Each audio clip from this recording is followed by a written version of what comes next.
So let's dig in a little bit deeper into designing a wireframe. Let's see. Let's go ahead and try deconstructing the wireframe of Medium.com. It was created by Evan Williams. He was the founder of Twitter, and I think they're in Series A funding, so 25 million.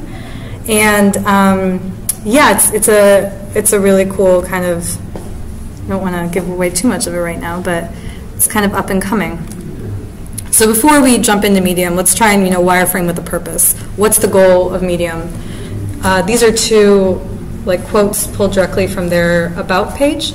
And Medium connects people, stories, and ideas that matter to you. Your stories and ideas, effortlessly beautiful. So for me, I think what this means is that Medium really wants to, well, they're called Medium, right? So I think there's a really famous marketing guy who coined the phrase, the medium is the message. And so I think what they're trying to do is really connect with their audience in a very real capacity. And more than that, I think they're looking to be the spark of inspiration for new ideas. So really be out there on the cutting edge of whatever is getting discussed. So this is the front page of Medium. Ah, that's nice. Any initial reactions, out of curiosity? How it makes you feel? It's very clean. Totally. Yeah. Simple, very clean. Same things. So let's take a look at some of these principles of layout. All of these some of the most meaningful ones I've found come from that Learning iOS design book. And so some things that we saw earlier, visual weight, it breaks down into two things, size and background contrast. So really simple, the bigger the element is, the more visual weight it carries. One thing that we didn't get a chance to deconstructing here was this heart medium staff. And that's around 13 pixels. So it's the same as this down here. But somehow they still read, they don't look like they're the same, they don't look like they're of the same importance to me. Because we read left to right, top to bottom. So my eye reads this and it doesn't move back upwards, it wants to move down to here, and then it'll rescan the entire image to see if there's anything I've missed.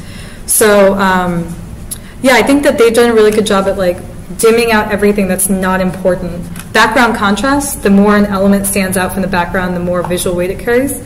So done a great job with the title as well.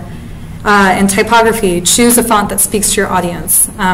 iPhone did a really good job of choosing a designer font. They've always been focused on designer, creative folks. Another series of principles, proximity and distance.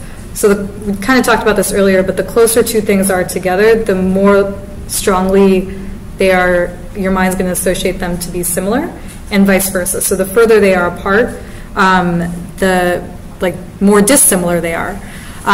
And what's interesting about Medium is that they actually don't center the content right in the middle of the page. They've kind of offset it just to the left a bit and then created this really nice frame here that's also given them the ability to kind of push you interesting information and toned it down a bit by using this neutral gray, pretty comparable with almost like a newspaper.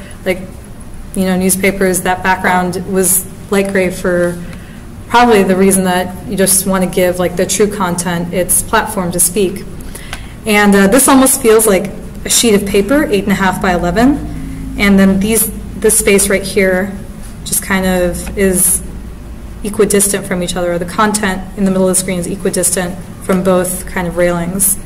And last but not least, this is one of my favorites, understatement.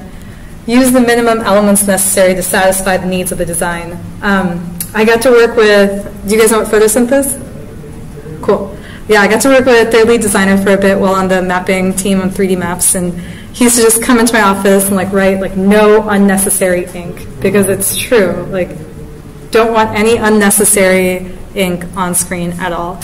So I think, compare them to Twitter, compare them to Yahoo's Mail, compare them to a lot of, even Tumblr. There's a lot of different colors going on Tumblr.